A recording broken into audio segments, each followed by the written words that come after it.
Ladies and gentlemen, hello and welcome. It is Thursday night here for Above the Cushion. As you can see, Beau Davis in the house here tonight for a little chat about the championship for the 2025 season. Do have a couple things to go over before we get started here tonight. Want to remind you tomorrow night is the last night to purchase your banquet tickets. Little 81 Speedway, Humboldt Speedway, 81 Speedway, of course, uh, all three tracks going to have one banquet at the Union Stockyards right here at the south end of Wichita. It's a beautiful facility. Hot Rod Chicken going to provide some supper. Going to have a little bit of just good times with all the racers at the banquet, and celebrate, of course, the top 10 and the champions as well. Tomorrow is the last time again to get your banquet tickets. If I don't say that a few times, Katie is going to be super mad at me. Want to remind you that the tickets are not going to be sold at the door. You buy those through my race pass. You can get on there. There is a link on the Little 81 Speedway Facebook page for all the go-kart racers, and of course for Humboldt Speedway and 81 Speedway. Get on the Facebook page or go to my race pass. You click the link, buy your ticket, and then you are good to go. But tomorrow is the last day to get that done. I believe that cuts off at midnight. Get some clarification here in a little bit, and we'll make sure that we have everyone there. Last time we checked, there was only a few champions even checked in for tickets, so hopefully everyone has got everything done, and we can have all of the top 10 from every single division across the go-karts, and Humboldt and 81 Speedway. So looking forward to that. February 7th is the date for the banquet, so get your tickets bought tonight while you're watching the show, maybe tomorrow while you're on lunch break or hanging out at your desk at work, whatever you got going on. Get those purchased before midnight. Is not going to be any late ticket purchases. Cannot iterate that enough. You cannot buy tickets at the door. Has to be done through the My Race Pass. That is all because we have to give Gary a head count for dinner to make sure that everyone's going to get some of that great chicken. If you've never had hot rod chicken before, you're absolutely missing out. We encourage you, not just the top 10 for the racers at the banquet, sponsors, fans, anyone can buy a ticket, come to the banquet, and celebrate the champions and the top 10, especially for the go-kart track over at Little 81 Speedway, Humboldt, and 81 here at the big track. We encourage everyone to be part of it. Mechanical Bull going to be there. We got a little photo booth going to happen, all in great fun at the Wichita Union Stockyards. Another thing, I have finally locked down all four of the champions over at Humboldt Speedway. January 31st, Saturday evening, I will be in Chanute, Kansas at Allen's Automotive. We're going to set up all of the stuff. We're going to go through Champions Chat with all four of them over there: Tyler Kidwell, Dallas Joyce, Mitch Coulter, and Connor Rigsby. All going to be in the house over at Allen's, so we will be live on the Facebook page. Of course, that will get posted on the YouTube page as well, so a special edition Saturday evening of Above the Cushion going to happen over in Chanute at Allen's Automotive. So our second year going live to have a chat with all the champions. Looking forward to that. I'm sure we'll have a couple of people show up and jump on as well. Of course, John Allen going to be there. We can cover a few things that are going to happen, over at Humboldt for the year. Any other questions you have, and we'll get going that. So reminders going to come out, but January 31st over at Allen's Automotive for the Champions Chat at Humboldt. Without any further ado, our 2025 Allied Battery Stock Car Champion is in the house. Man, it was a good year, not only for you, but the cars you build. Jace Reimer had a standout year. Mason Shell had a standout year as well.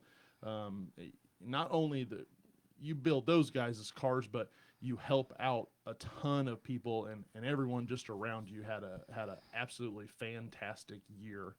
Um, Congratulations on the championship. Thank you. And of course, on the 7th, we're going to get you a big check and a big trophy, and that's all going to make it well in the world. Help pay the bills. That's right. Um, Started off the year strong. Came out, right off the bat swinging. Four of them in a row. Car just on point every single night. If anyone has been around you, they know that your prep, your maintenance, your everything. If anyone's had the pleasure of being at your race shop, they know why the 4 wins are not a surprise to anyone. You absolutely take great care of your stuff and get that done. But just kind of talk about the start of the year. Like I said, you came out swinging 4 of them right, knocked them off right in a row. And you were a little surprised. You had a kind of a milestone birthday. You weren't sure if you still had it or not, but man, you proved it right at the beginning. Yeah, racing after 50. 50 years old seemed like a big mark, and wasn't sure how racing was going to go after 50. We started 24 strong as well, and then we hit a bumper the first or second night out, and it destroyed a lot of stuff on the car that we chased the rest of the year. And over the winter between 24 and 25, we pretty much replaced everything we could that would fail again. Everything fails, but everything we could that we could predict would fail, to try to be on top of our game starting out. And then those 4 nights, there was a touch of moisture. We had a lot of luck with our start location. I mean, so many guys are tough in this class. Starting position is everything. Timing of cautions is everything. And it just kind of went our way those first 4 nights. And then we struggled for a while after that to try to get another win. So you just don't know how things are going to go ever. Yeah. But yeah, the winter's been tough. This winter's been tough. Lots of work. Yeah. The classes here at 81, like you mentioned, the stock car class, absolutely tough. A lot of cars, a lot of great cars. We send some A feature winners home after not transferring out of B features quite often. The 2 classes, of course, that are talked about, nationwide about 81, of course, are the modifieds, the USRA. We've had some recognition through the USRA sanctioning with, percentage of car counts and the cars that do show up. I mean, there was a stretch where Lance Murray showed up for 4 weekends in a row. He lives nowhere even remotely close to the speedway, but he showed up for weekly point stuff. And the stock car class, it just it seems to keep growing every year. Haven't seen registration, or what's going on, but registration for the stock cars is always very high, just because people anticipate the specials that we do. This year for the Dirt Crown series came in and we kind of replaced the stock car extravaganza with the Dirt Crown series. We really wanted to do a second special, but of course, sponsorship and stuff like that. But the Dirt Crown series came in. I know Friday night at Humboldt was a little tough for some of the locals and some of the traveling cars that came in. Actually Matthew Kay and his factory stock picked up the win over there. At the whole race happened in 7 minutes. It was an incredible race and a great showing of cars. But your thoughts on the traveling Dirt Crown series? I thought it was a breath of fresh air. We got to see a lot of cars we don't normally see. And after Friday, we did lose some just because chasing some IMCA points for some of the bigger teams. If I stack rank last year, the Dirt Crown race was my second favorite race of the year. That night we got behind, a lot of good people here, and we got behind early in the heat race, and we had to run the B, and actually we went backwards in the B to, I think, the last, don't quote me on this, but somewhere around the last transferring spot, like 4th or 5th, maybe, I don't remember. But we started 20th in that race, and I always tell Jace, if there was another lap, I think I'd have got him. But we ended up second, and Jace winning was awesome. Right. Getting 1-2, and Angel Munoz, a national, well-known competitor everywhere. Right up there in front, and tons of great cars again. But I would say that was my second favorite race of the year, just getting those guys in here, and maybe I was nervous, missed the setup right off the bat, missed the B setup, and we nailed the feature. So yeah.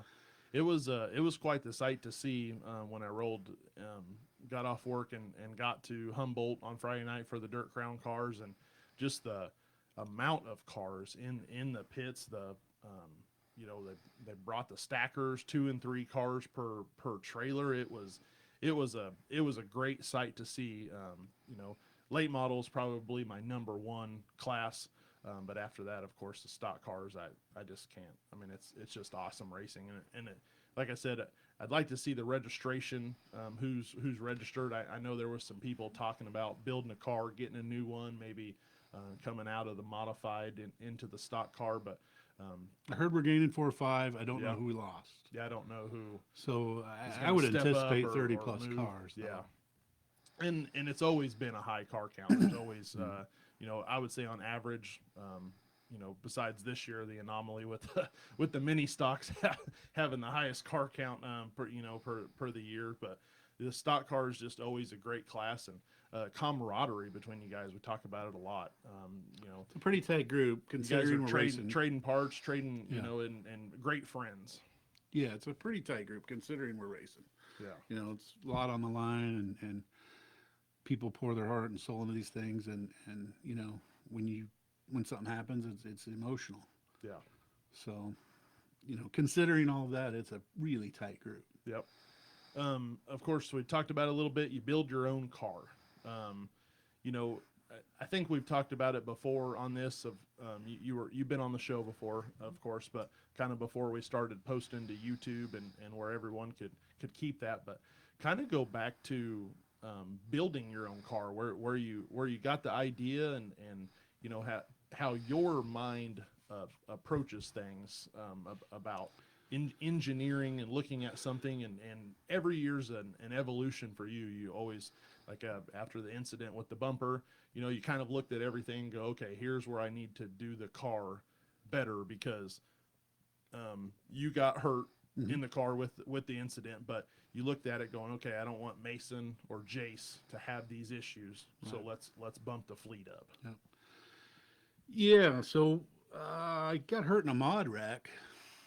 I don't know what year that was, right before COVID, so 19 or 20, whenever that was. And I had to sit out a little bit with some rib problems. And I went racing with Greg Shell in his stock car. And we were having a lot of fun. I think he won 6 or 7 races, maybe more that year. I don't remember. And while I was doing it, it was less stressful and more fun again, like when I started racing 20 years ago. And I thought, man, I want to do this. I'm sick of these mods. I'm stressed out. I'm spending more money than I can afford. I can't make all the parts. They're very expensive to buy. The competition's through the roof. The talent's better than me.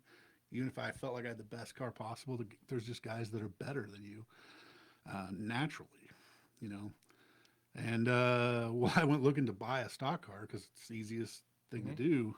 But everything I looked at, I'm a real picky person when it comes to everything. Right. And I couldn't, everything I was doing, I would have settled on. And then COVID hit and we were kind of stuck at home. Yeah.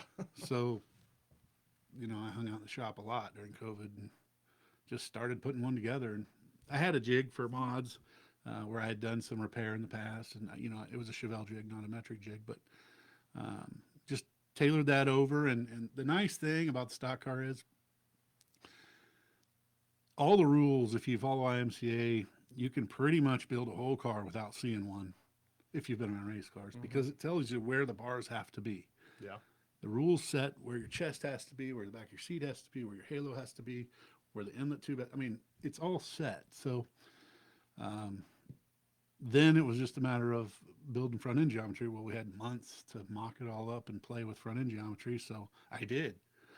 And Greg Shell was a big part of that. His input, on the front end and the way we did the cage and just other things because he'd owned a bunch of stock cars. I've never owned a real stock car before. When I moved here from St. Louis, we raced a UMP like sportsman cars, which were kind of like the super stock class here, kind of like that. So it was just new to me, but the rules were really laid out really well. So you could pretty much build a car without seeing one. Yeah. Which if anybody looks at my cars, are a little taller, a little different than everybody else's because I wanted to follow the rules, but yet never had a car that fit me well because I'm kind of big. Right. So they're big cars and they're heavy cars. Yeah, we've built several now, and Jace has been spectacular, and I expect Jace to be the standout, right away this year with some updates we did to his car this year. and Mason Shell, rookie last year, Mm-hmm. Greg's son. That was my favorite night of racing when Mason got his first win and Yeah, only that's win. awesome. But we ran 1, 2, 3 that night. Mm-hmm. Mason won, I got second, Jace got third, and that to me is the epitome of what we could do any given, for that to happen. I told Greg at the beginning of the season, and Amy, my wife, and stuff was like, if we could ever just get 1, 2, 3, then I feel like we captured it that night. Yeah. Everything you could. And so that was my favorite night ever in a race car is when that happened.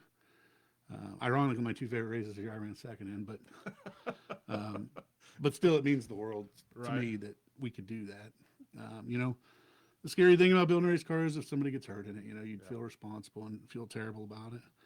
Racing's dangerous, and stuff happens. But I feel like we have a really safe car. It's all DOM tubing. It's all heavy wall stuff. The cars have to be heavy anyway. Mm-hmm. So, all of our cars are named. We have a lot of fun with that. Yeah. And I expect great things this year. Now, I don't know what Mason's schedule is going to be like because he's having a baby literally the banquet week. So hopefully he's at the banquet, but his Hopefully. baby's due like that day-ish. Oh, okay. So first baby. So, Yeah. you just don't know. Got But, that one. Yeah. but Jace is all ready to go. I think Jason and them are going taking their Cadillacs down to Florida and going doing some racing soon. Okay. So he'll be really, really ready at the beginning of the season. But that's the story, and that's how it got going. And Yeah. You're always tinkering. You're always there. There's just never settled. Never perfectly happy with what's going on. Oh, you're always looking for speed. And of course, your father-in-law will come into town a couple times a year, and he wants to be out there helping. And he's of course on the chat tonight. He is every Thursday, so we appreciate you, Bill, very much. But when you get to the tinkering, some people are like, well, you can tinker your way right out of this Absolutely. race. But you seem to really focus more on how do I make this car last the 20 laps. You never really tinker too much with setup stuff. It's about longevity. How can I race this car 3 or 4 times a week or a month and not really have to work on it a whole bunch? That's kind of what I see, that you focus on is how do I not spend every night in the shop working on this thing? How can I kind of bulletproof some of the stuff?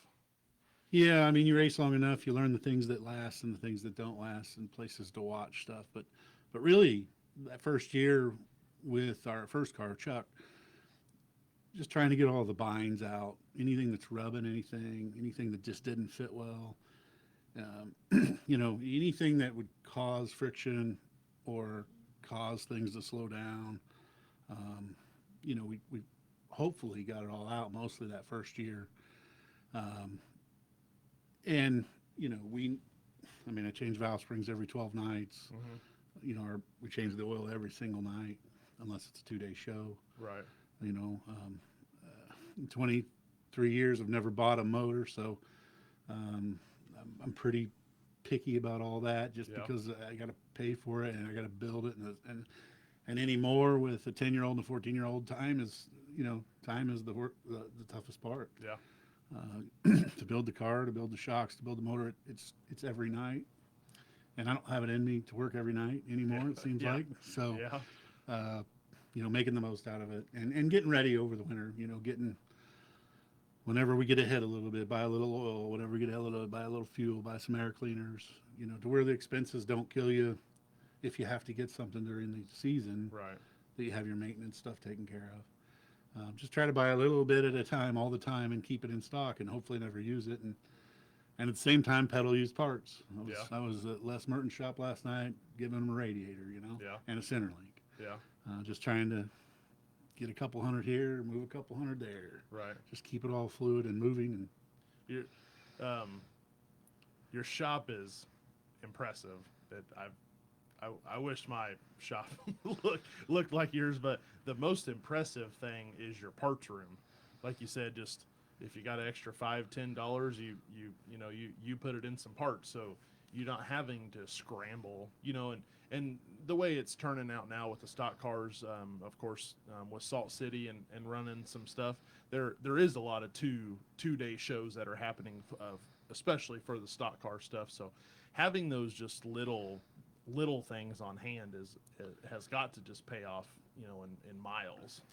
When I knew I wanted to start racing, Andy, I spent about 2 years every weekend at the racetrack, getting to know everybody I could, and this was in Missouri. And once I got to tinker around and hang out and learn what I needed, I started buying tools, and it took a couple of years to get tools because I knew I couldn't pay for anybody to fix it. Right. And then I bought a welder, and I just kept buying stuff. And then I bought a couple race teams where they were selling out everything, all their junk.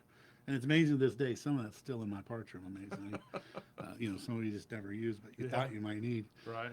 So I've done that a lot over the years. Just buy a lot of bulk stuff that was pennies cheap on the dollar, with the hopes that someday I needed it. And that's why the parts room looks great. But it's just so expensive. It's a very expensive habit, Right. sport to play. Yeah. Thing to do. But the trade-off is my family's into it. My family's here with me every weekend. I was hoping my daughter might want to do it, and then I could pass the reins, and maybe my son will. Who knows?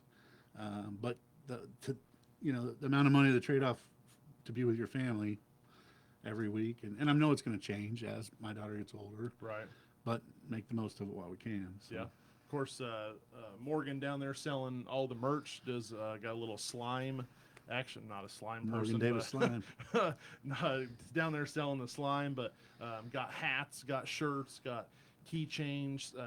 Her, she of course doing the BDR merch, but really kind of focused at stuff for the kids. The slime, she does a little drawing giveaway, thing, just to kind of keep the kids engaged, because as we all talk about, if it's not for the kids, this sport that we all love is going to go away. It just, it's just a natural thing, right? People unfortunately don't last forever. Yeah. So the next generation has to be into it, and people like Morgan, the kids club, of course, with the lanes, trying to keep the kids engaged here at the racetrack is huge. I grew up loving racing. Days of Thunder stuff on my wall, cars on my wall. My parents would get so upset that I'd tape shit all over, and my kids are the opposite. They like, Morgan loves dancing. Beau loves computer stuff. He's going to be a YouTuber. So for me to go to the racetrack as a kid, I would have just loved it and been glued to it and had dirt in my eyes watching it. But to them, it's not that. It's a social thing. I get to go hang out with other kids whose really families are into what our family's into, and there's a camaraderie there. And for Morgan, I get to do that, and I get to mess with all this stuff and be busy the whole time. And she loves that. For Beau, it's running around still. I don't know.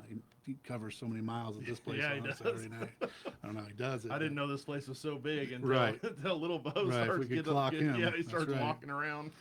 So I think, it's just different that I could have two children that aren't into that kind of thing, power sports, motorsports, anything like I was. But on the same note, I wouldn't do it today if their support wasn't there. And truly, when I say their support, Morgan and Amy help me load usually. But for sure, 100%, they help me unload and wash on Sunday. And with them doing it, it's an hour-long job, maybe two. With me doing it, it's 4 or 5 hours. Right. So I just move slow and got to take breaks. So I couldn't do it and wouldn't do it at this point without them. Right. So it's a team, family effort. I probably ought to give a plug here to everybody that helps while we're talking about that as a team effort. Yeah. If you don't mind. No, go ahead. Because it's an army really behind us. Yeah.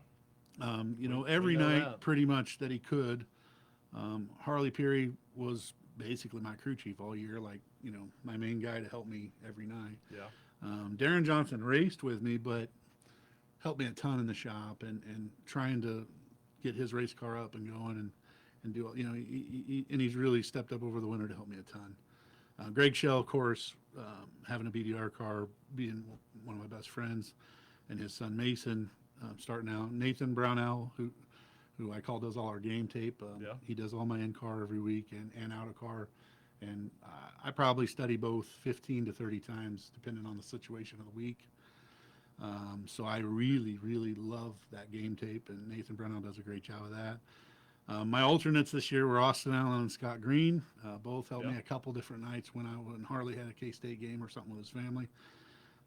Whenever I tear anything up really bad, George Ramey helps me with the body.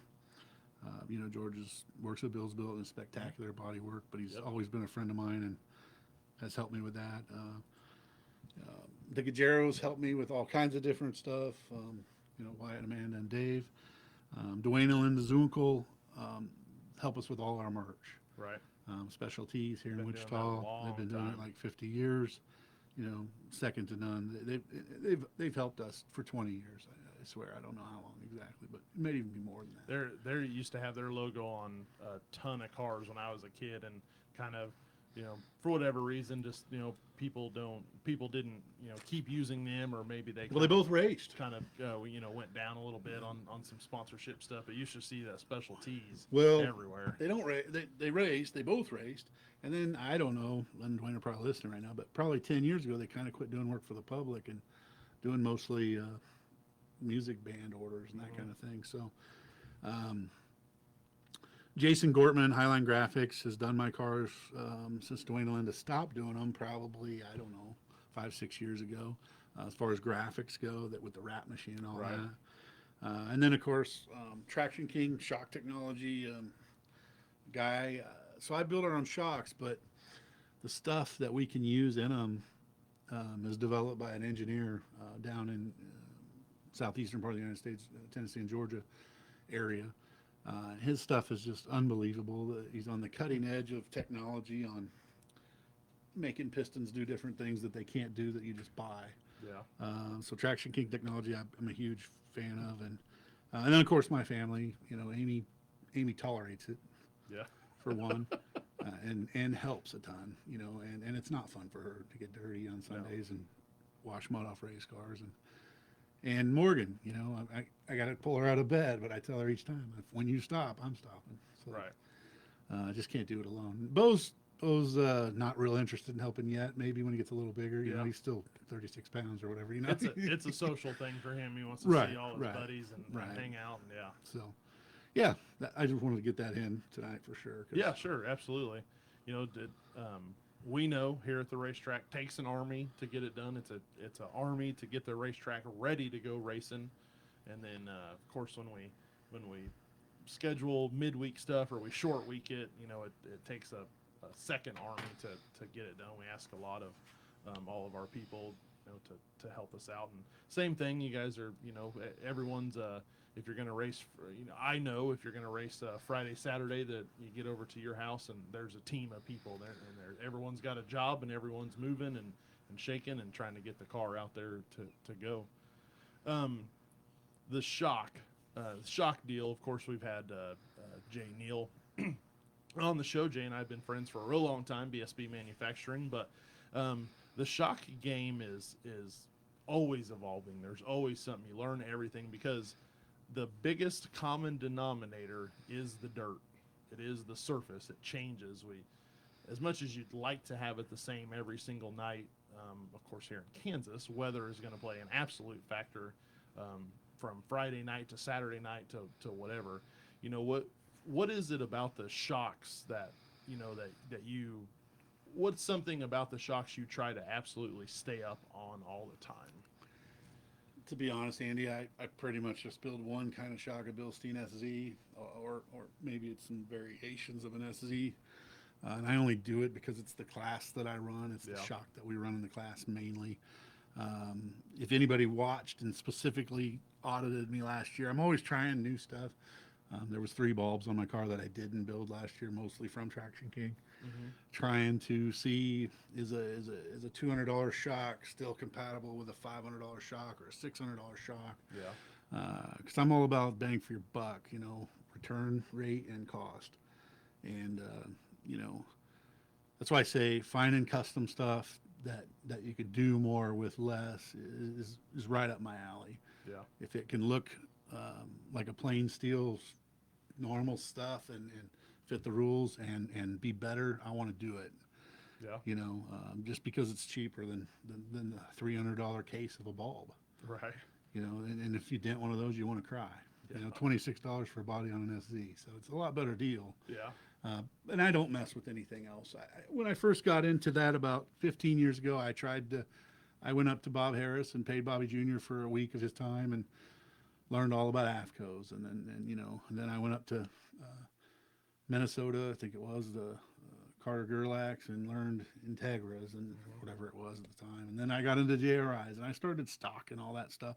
And pretty soon I looked around the room and thought, man, I got $9,000 or $10,000 worth of junk that I'll never use because it Right. just kind of happened. Each class I bought something, or I bought into this, or Yeah. I bought into that. Pretty soon I had ports for everything. I was a master of nothing, So I scrapped it all and I went back to just doing what I do with SZ shocks. I had a mod at the time, and I can't remember if it was Scott Green or Austin Allen, but somebody was up here with me, and we tested, and we went 2 laps on each different thing, and we didn't go any faster on the high dollar shocks than we did on the SZ shocks, so I went right back to them. Yeah. So, and I think we could do about everything you could do with one of those. Maybe nothing like Jay. I mean, that's his business. Right. My business has nothing to do with shocks. I'm an office worker, salesperson. But trying to race and trying to do things is you have to do it yourself if you can't afford to pay for it. Right. Rules. We talked about it a couple times here at 81. We're very unique. We mainly, I think I'd have to I'd dive into it, but I think mainly everyone is on mostly the IMCA type rule, but we do allow a couple, we've kind of melded some sanctioning body stuff together. In my opinion, and I'm sure some people's are different, but in my opinion, I believe that really sets us apart as a racetrack. You get to see a variety of cars come in, especially when we do stock car extravaganza or with the Dirt Crown series, it allows a couple different sanctioning bodies. You see some cars, once or twice a year. We might get a couple cars show up just to kind of test a couple weeks before the big show, and sometimes they just show up for the big show. But the rules package is something that you comb over, you look at, and everything's legal. You're not really testing the limits of trying to find the gray area. You want to, you don't want anyone to question the strength of the car and your ability. So rules, I know, is something you comb over and make them very clear for yourself and your other cars. Right. We want to be as fast as we can possibly be and still be legal at the end of the night. Right. So yeah, it's a big deal, and I know that there's other cars you kind of look at them. Clint Smith comes to mind when he went to the TDS shocks and he's pulling the left front wheel. I know there was some people kind of pointing, going, probably got to be something with that car, but just kind of a shock setup with his. some guys like pulling the left front. I can't stand it. Yeah. It's just what your car can do and what you like as a driver. If we pull my left front up, you'll know I missed the setup for me. But Yeah. Clint Smith's deadly tough with a left front Oh, in the yeah. air, so all those guys that can do that, are awesome. I just can't do it. Yeah, can't get it done. Racing at Humboldt, I know is tough for you. You mentioned it. Unfortunately, you're like me. Racing is not a full-time job. I have which some people are shocked when I say that I don't work full-time for the racetrack. I would absolutely love to. And if YouTube and social media ever took off and it could pay the bills, then I'm 100% dedicated. But I would say 98% of everyone here, everyone's got to have a normal job. But Humboldt is a place you've had great success with. Won a Battle of the Bull Ring stock car race over there. It's been a few years ago, but maybe if we could get the office job to be a little better, could you make it over to the quarter mile a little more? Yeah, I love Humboldt. I would race a quarter mile over a 3/8 mile any weekend. If we had a quarter mile here and it was a decent track, I would race it over 81. Nothing against 81. I just Right. prefer small tracks. before moving here from St. Louis, I had never seen anything or raced on anything bigger than a quarter mile. So it's where I cut my teeth. It's what I like, and I think there's more action.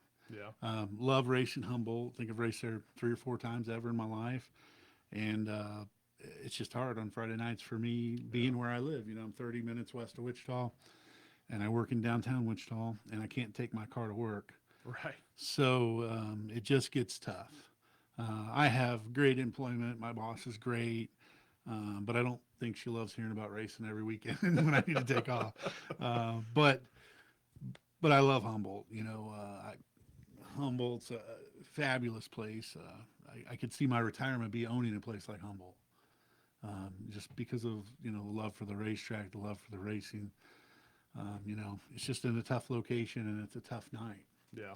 You know, but Yeah, it's a same thing. I had to get up early to go to work to make the hours to leave, and then it's sometimes it's a 24-hour, 25-hour day. And John Allen always tells me I can just go sleep in the house on the back of the property, but I want to get home to the wife and the kids, and be sleep in my own bed for a few hours before I got to get up and come here. if I lived on the east side of Wichita, and I think it'd be a different deal. Or if I was 20 years younger, it might be a different deal. But I wish Humboldt was here. Yeah. You know, What was your home track back in Missouri? Montgomery County Speedway, New Florence, Missouri was my favorite track. It was about 30 minutes, 26 miles west of my house at the time. But the awesome thing about where I lived there was probably 15 tracks any given time within 2 hours. So you could avoid the rain. You could go wherever you wanted. Yeah.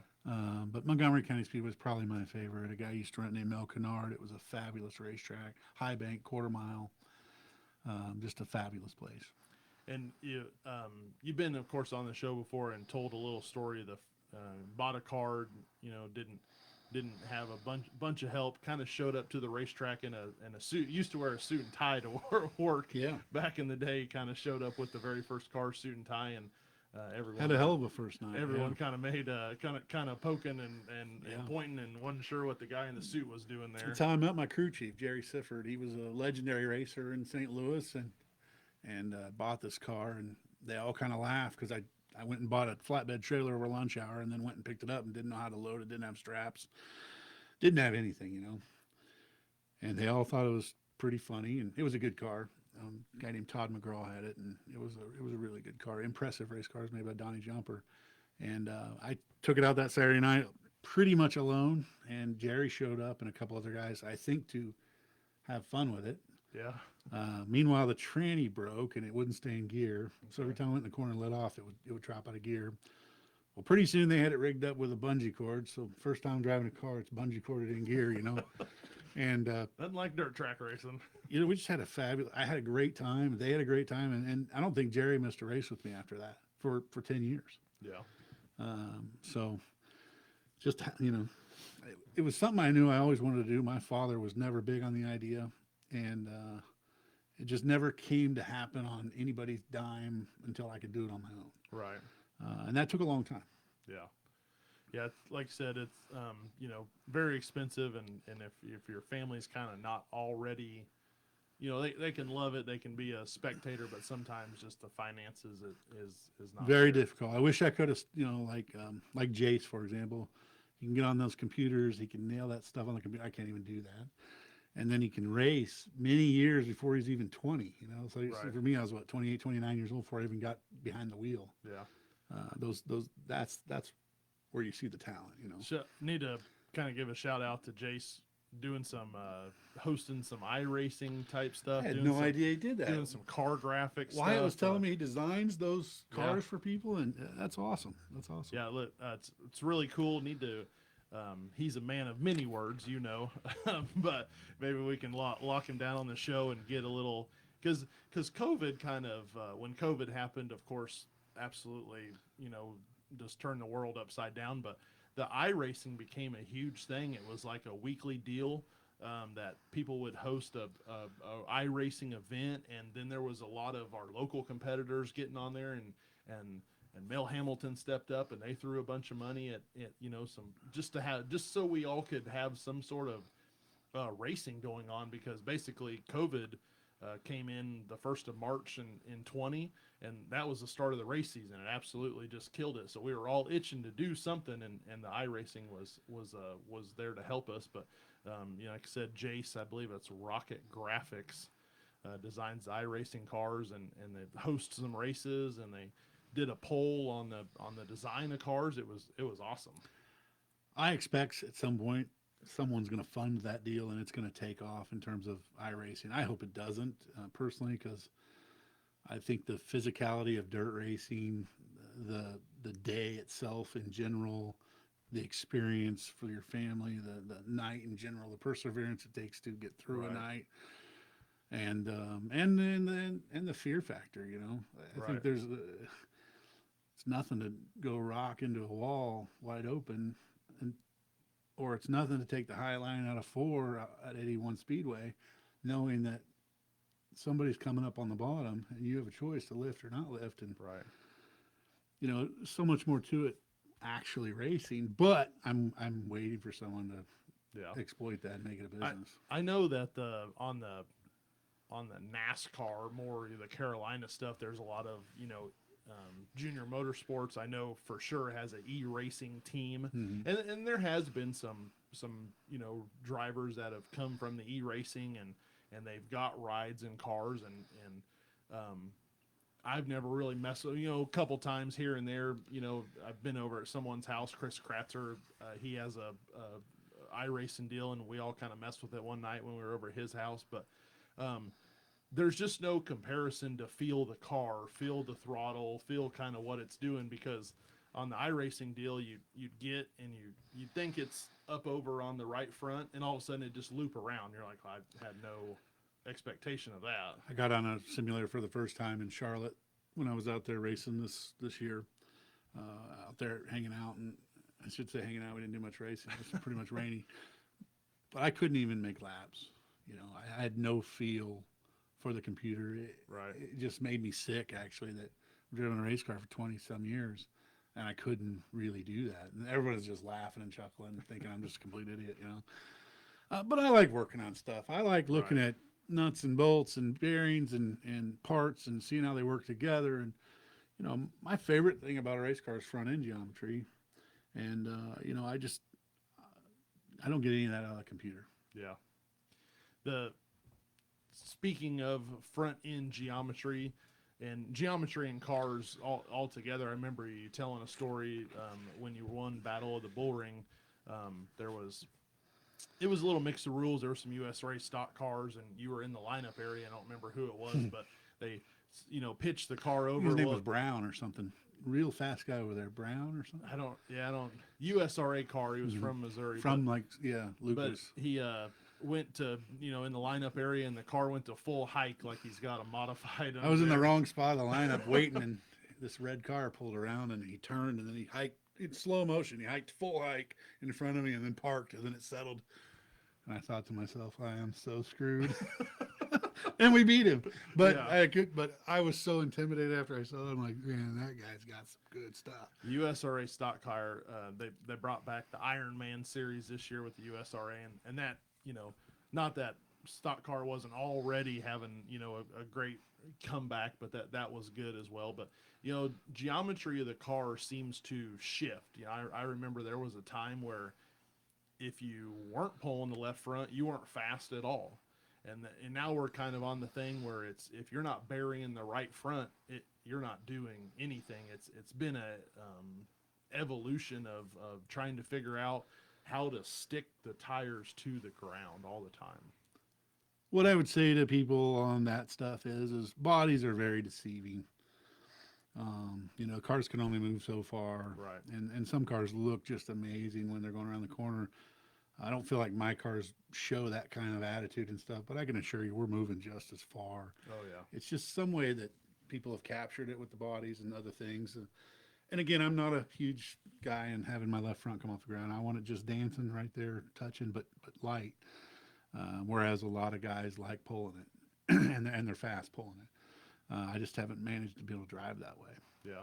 I always remember watching Randy Wilson race, and everyone they'd want to go in there and get to pitch the car sideways, and that dude would be his car would just he just looks like he's out there on an asphalt track, but he's just absolutely killing them, just trying to keep the momentum. Randy Wilson never really had his the attitude of the car just wasn't the same, but had the same or even sometimes even better movement just getting around the corners. And I think having a real free race car and a stock car benefits you in a lot of ways. So keeping it free and keeping it turning all the Yeah. time is so important. Trying to remember the momentum and not drag race.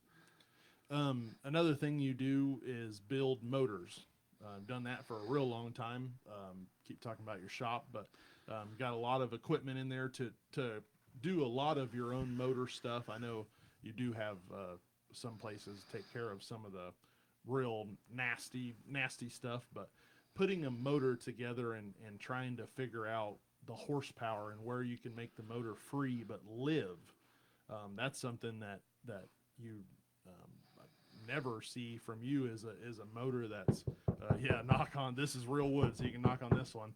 You and your father-in-law of course have taken a motor all the way down to nothing to just get there, but had great success with building your own motors.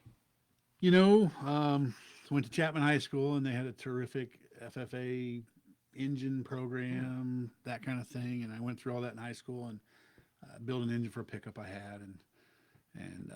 So I learned the fundamentals of that in high school. And then I got lucky. That Jerry Sifford guy, I told you, he was an engine builder, Shady Valley Race Engines. Jerry's when Kenny Schrader was 16, he drove Jerry's late model. So I mean, this guy's legendary, Yeah. and he built everything himself.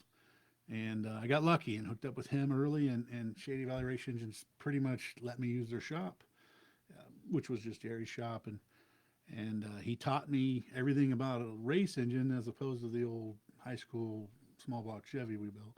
Right. And really, there's no secrets in that game. For making one live, it was just about clearances. You get a balance rotated assembly, you set certain clearances a certain way, pretty loose the way we do it, and try to stay on top of your valve lash settings. Greg Schill's always on top of me about checking my stuff.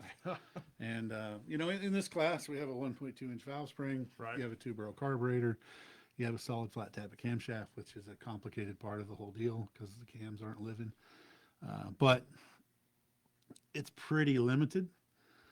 Probably everyone in the class is 350 horsepower ish.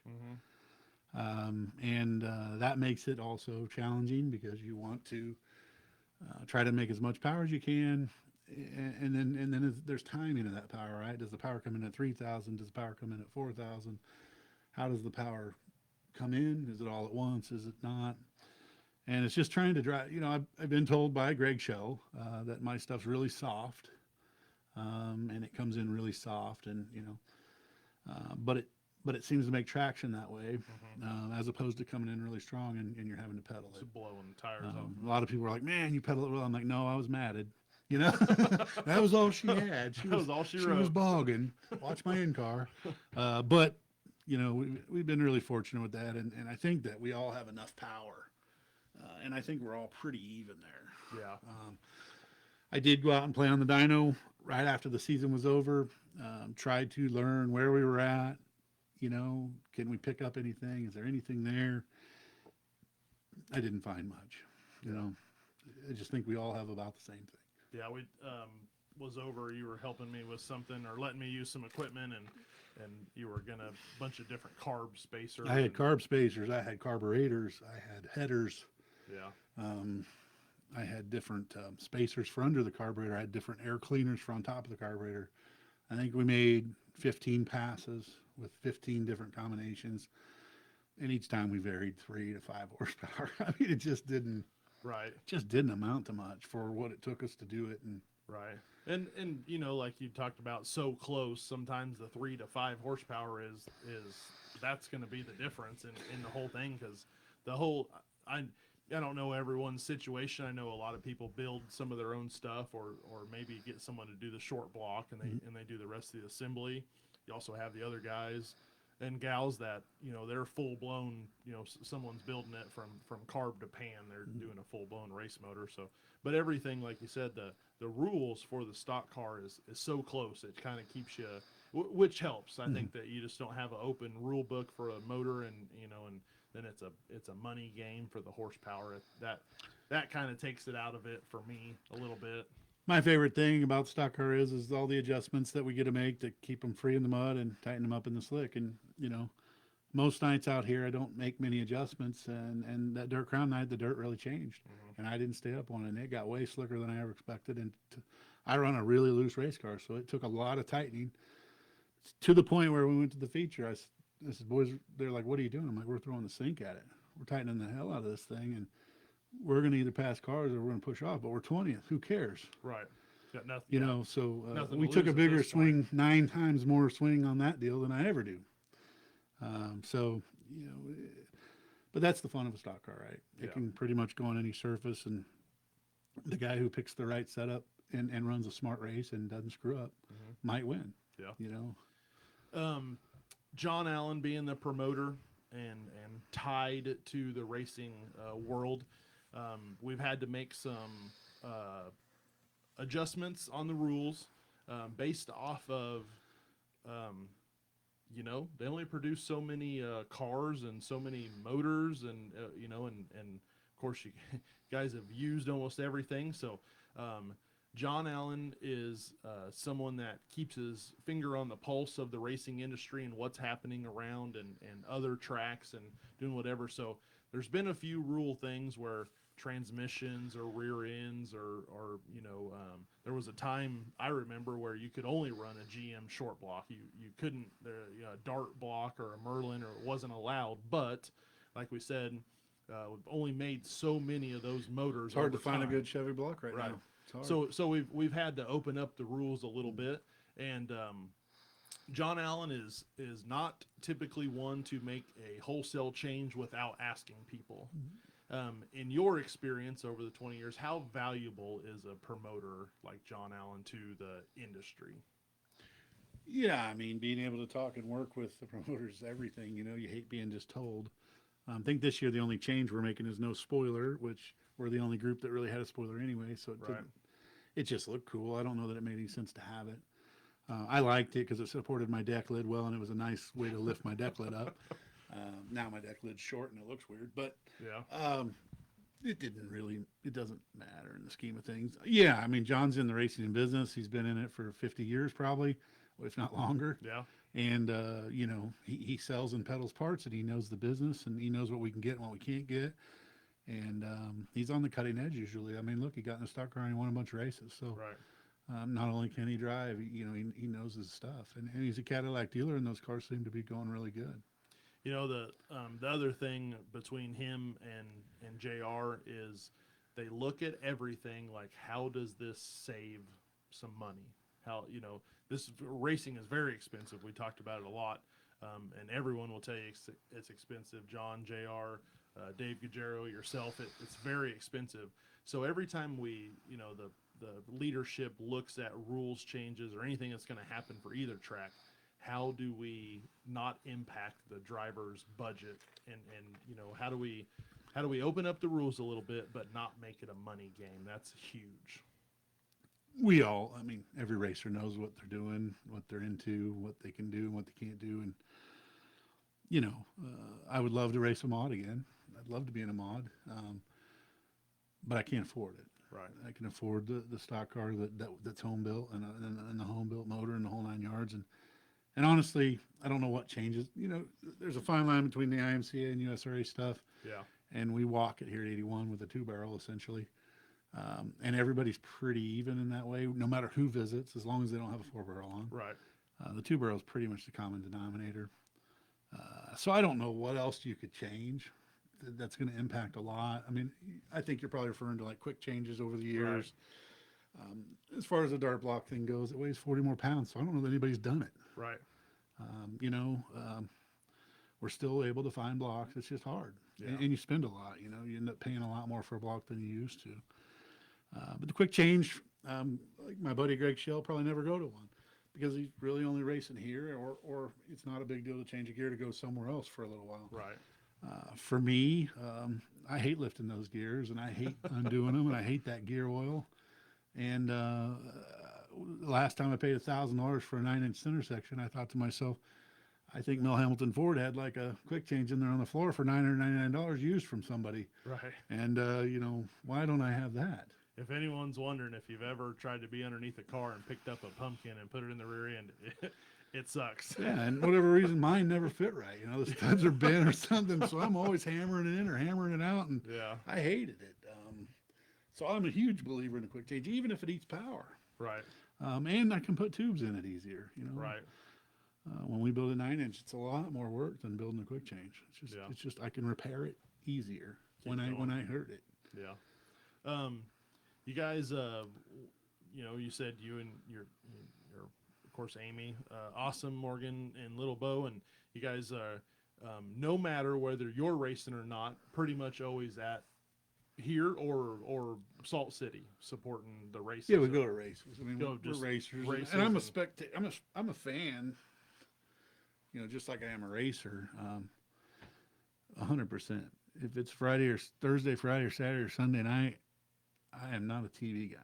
Yeah. So the older I get, the more I am. During the week, it seems like I'm tired, but I don't watch it long. I fall asleep. But I like going to events. Yeah. Shoot, like the county fair was my favorite thing as a kid. And then I went to the racetrack, and then the racetrack was my favorite thing as a kid. Right. And we had some local racers: Steve Foster, Rick Van Ness, just guys that I was able to see when I was young, that I worked with at the Ford dealership, and I got hooked early, and I like that atmosphere. I like a hot dog at the racetrack. I'm just, Yeah. I just, fat kid at a candy store for me. Yeah. A lot of we have tried very hard to cater to the event goer. Whether unfortunately we have an outdoor event venue, so the weather is not always our friend, but we try to get the high limit. That's kind of went the wayside. And if you want to know more, go back to our talk with J.R. Sartain. But the World Racing Group and the Outlaws going to come back for the sprint cars. The late model is going to take a year off, but the atmosphere when you have an event here at the Speedway, you can attest. You've been here for the late models, the sprint cars, the midgets, all Monster of it. trucks.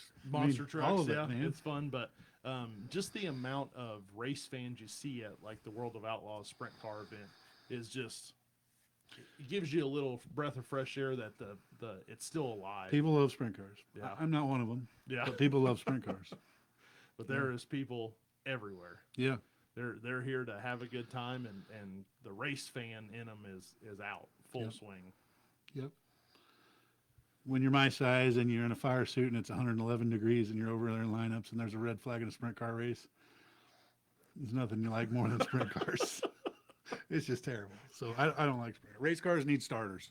Yeah, I will say just being around that whole deal, the World of Outlaws, it's kind of a joke with leadership here at the Speedway.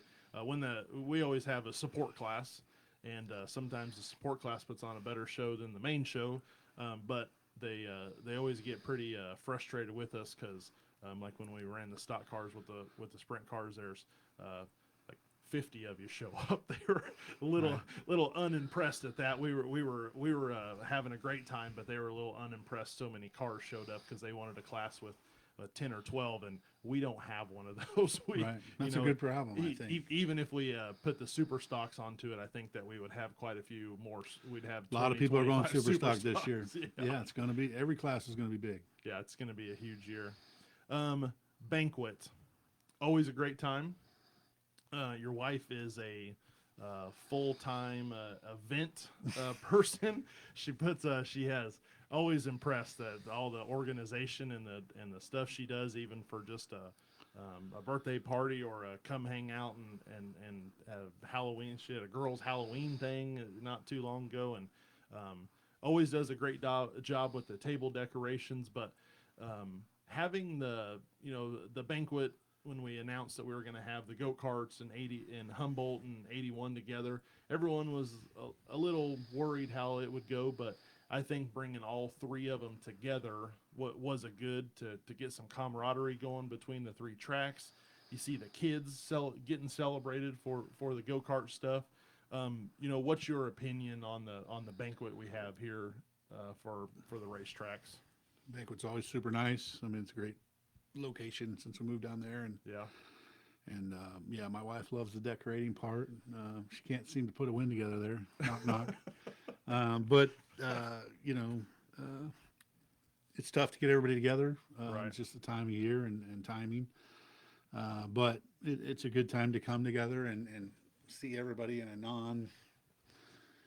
Competition in a setting. non-competition setup and enjoy company that people maybe you don't get to visit with normally. Right. So I think the banquet's fabulous. I think it needs to happen for sure. Yeah. This year for the championship, little extra money was on the line. That kind of really perked up everyone's interest. Everyone a little more game face. But it's racing's very expensive, and we have great partners, great sponsors, great supporters here at the Speedway. So the extra money was good across all three divisions. Got a little extra bump for the championship. How you feel about that? We typically don't race all the races. In the format this year, when they announced the $1,500 pay, they announced you'd have 2 nights that you could miss.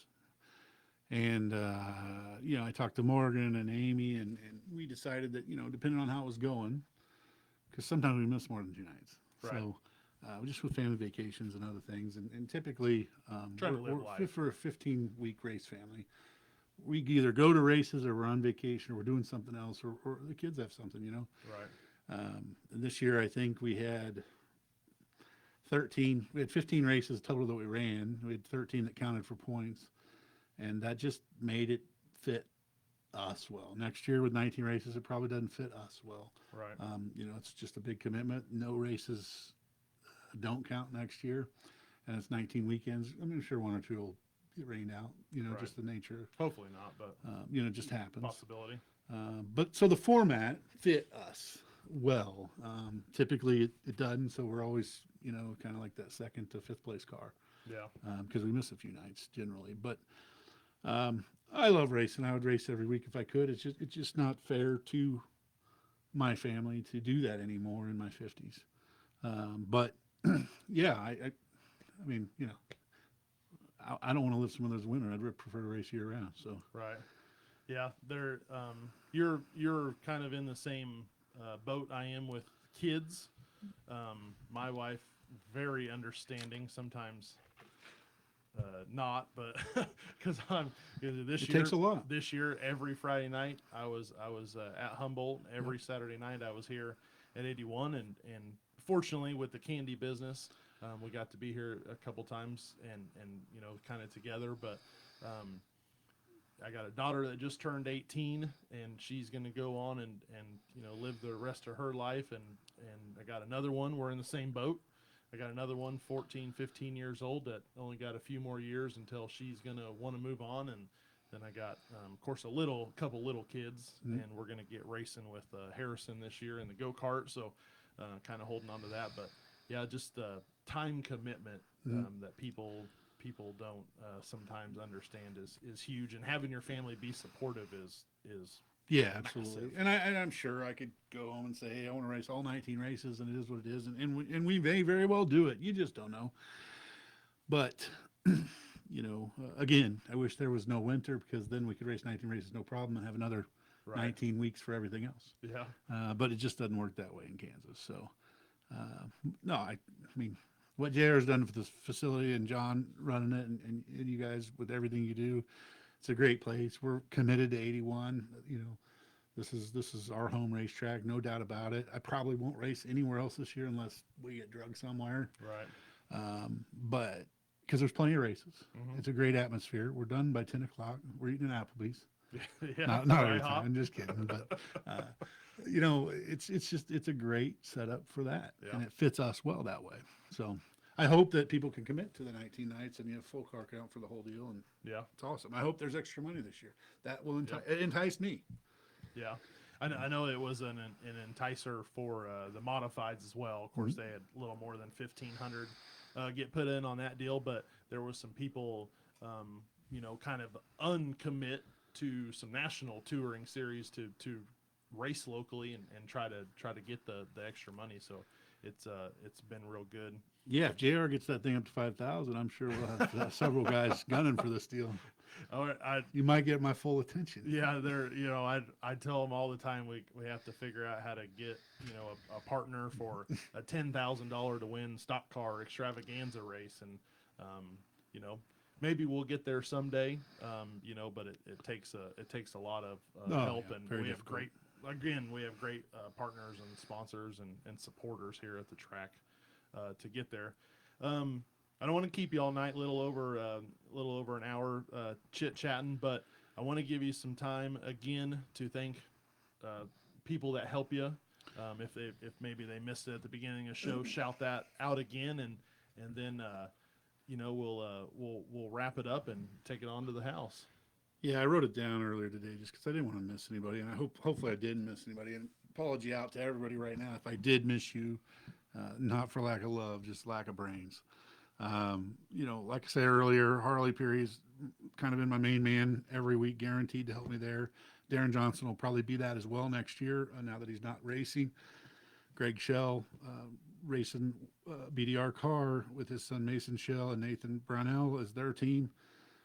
We always pit together. We're together. I mean, we're all best friends. So my alternates, I like to joke, Austin Allen and Scott Green, both two fabulous championship race car drivers, able to come out and help me in both nights. I think they were there. We won, which was fabulous. And then George Ramey, whenever we have a body problem, he's the man.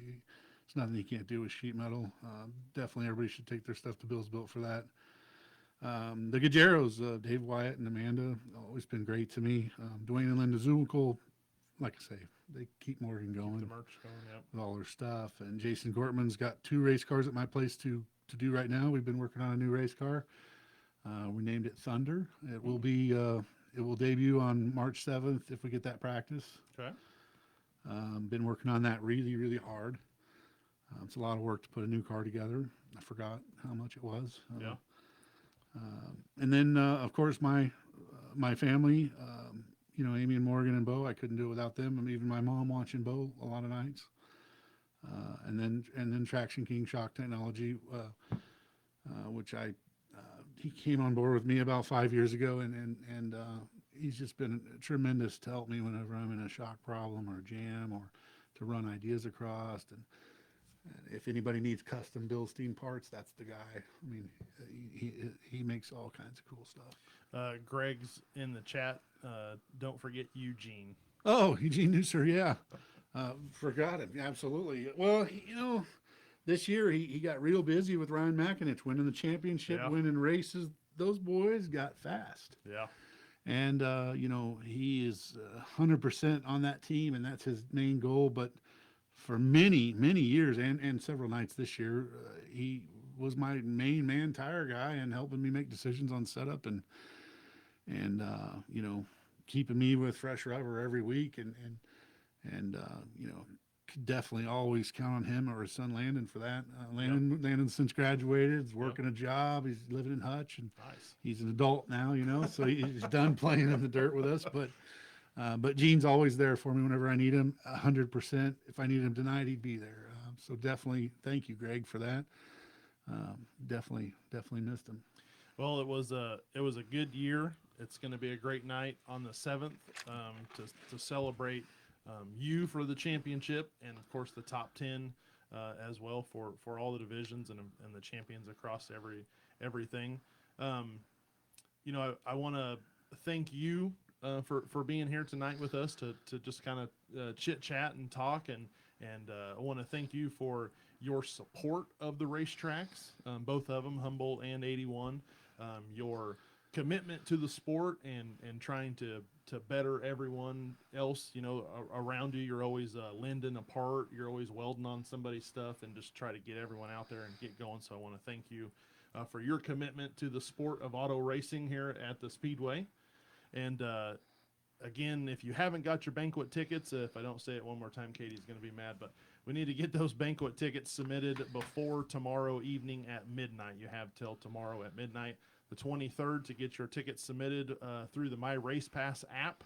If you need the link, it is posted on the 81 Speedway, Humboldt Speedway, and Little 81 Speedway Facebook pages. I know that the go-kart track just put out another deal about it just a couple hours ago, so you can find it and get there. No excuses to not be there. It is also, again, not just for the racers.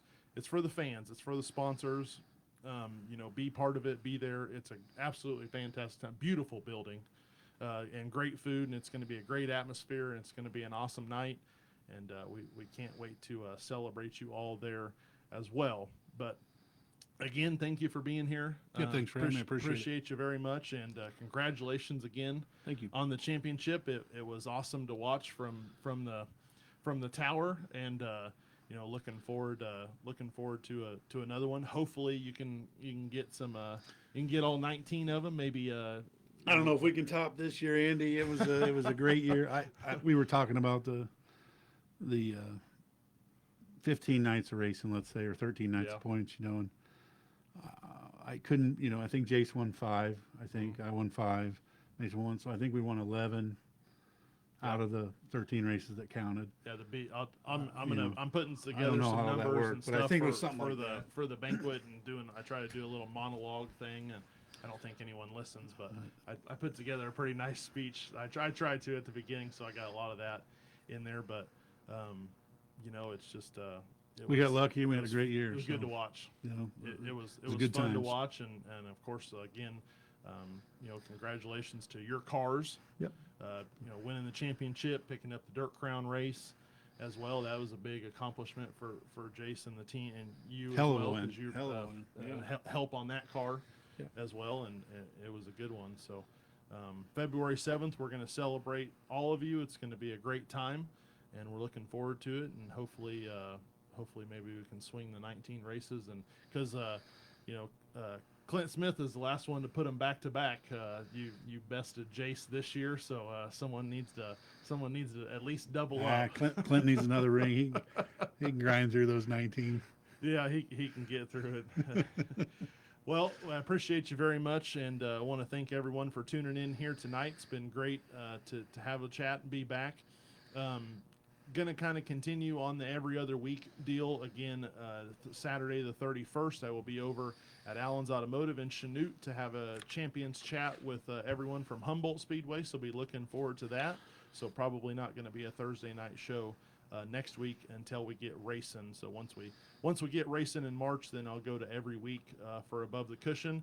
Hopefully we can get Jeremy Heim, who's going to join us back here at the Speedways for a little announcing stuff. Maybe we can get him on the show a couple times and see what he's got going on. Coach Heim, as I call didn't him. put him on there, but he was an alternate for me, I think, 2 nights I think this a year. couple nights, yeah. I should have. Jeremy, sorry I missed you, buddy. He was stayed away for a little bit, but then he started coming out and hanging out, and he did some announcing with me. He dropped in the booth and called a heat race. I tried to get him to help, but then JR recruits him over here, Once we see him, we love him. We didn't want him to go away, so once we see him, we get him up there and get some help out of him. So going to be a good one, but I appreciate everyone for tuning in again here on Thursday night. Don't forget to get over to the Above the Cushion YouTube page.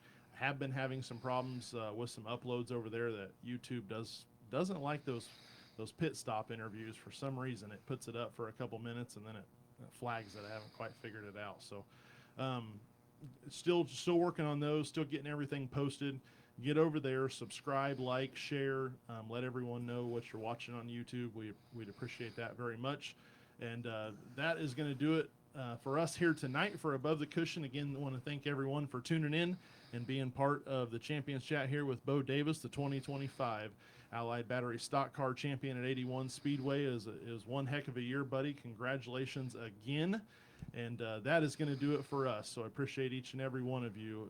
And we'll see you next Saturday for the talk over at Allen's Automotive. But until then, good night. God bless. We'll see you at the races.